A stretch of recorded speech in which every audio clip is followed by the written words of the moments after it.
বন্ধুরা, অস্ট্রেলিয়া সফরের চ্যালেঞ্জের পরে ভারতের সামনে এবার নতুন চ্যালেঞ্জ ইংল্যান্ডের সিরিজ। টি-20 এর ওয়ানডেতে কি হতে চলেছে? ভারতের সম্ভাব্য স্কোয়াড, সূর্যকুমার যাদব কি অধিনায়কত্বের দায়িত্ব পাবেন, আর কোন তারকা ক্রিকেটাররা সুযোগ পেতে পারেন? তো বন্ধুরা, সম্পূর্ণ বিষয়টিকে নিয়ে বিস্তারিত আলোচনা করবো আজকের এই ভিডিওটিতে। কিন্তু তার আগে আপনি যদি ভারতীয় দলের একজন ভক্ত হয়ে থাকেন তাহলে ভিডিওটিতে অবশ্যই একটি লাইক করে দিন এবং চ্যানেলে নতুন হলে অবশ্যই চ্যানেলটি সাবস্ক্রাইব করে দিন। বন্ধুরা, সদ্য শেষ হওয়া অস্ট্রেলিয়া সফর ভারতের জন্য খুব একটা সুখকর ছিল না। মেলবোর্ন টেস্টে পরাজয়ের পরে রোহিত শর্মার দল আপাতত চাপের মুখে, কিন্তু ইংল্যান্ডের সিরিজের আগে টিম ম্যানেজমেন্ট নতুন পরিকল্পনা করছে।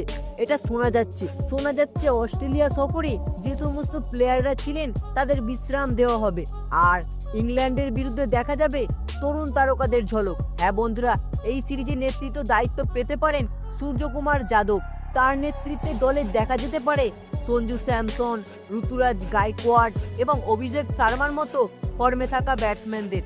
এছাড়াও হার্দিক পান্ডিয়া, রিঙ্কু সিং, তিলক বর্মা এবং রমনদীপ সিং এর মতো খেলোয়াড়রাও এই স্কোয়াডে জায়গা পেতে পারেন।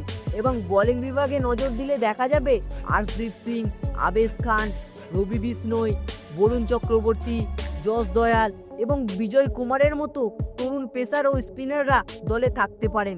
কারণে মায়াঙ্ক যাদব মাঠের বাইরে থাকলেও ফিট হলে তাকে দলে অন্তর্ভুক্ত করা হতে পারে। বন্ধুরা, চলুন এক নজরে দেখে নেওয়া যাক ইংল্যান্ড সিরিজের জন্য ভারতীয় দলের সম্ভাব্য নতুন স্কোয়াডটিকে। তাই রয়েছেন সূর্যকুমার যাদব অধিনায়ক, হার্দিক পান্ডিয়া, সঞ্জু স্যামসন, ঋতুরাজ গায়কোয়াড়, তিলক বর্মা, রিঙ্কু সিং, রমনদীপ সিং, অক্ষর প্যাটেল, জিতেশ শর্মা, আর্শদীপ সিং, আবেশ খান, রবি বিষ্ণই, বরুণ চক্রবর্তী, যশ দয়াল, বিজয় কুমার।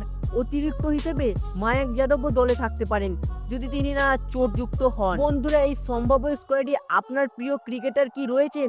যদি না থাকে তাহলে অবশ্যই জানান আপনার পছন্দের খেলোয়াড়ের নাম কমেন্ট বক্সে। এই স্কোয়াডে কি ইংল্যান্ডের বিরুদ্ধে সিরিজ জিততে সক্ষম হবে? আপনার মতামত জানাতে ভুলবেন না।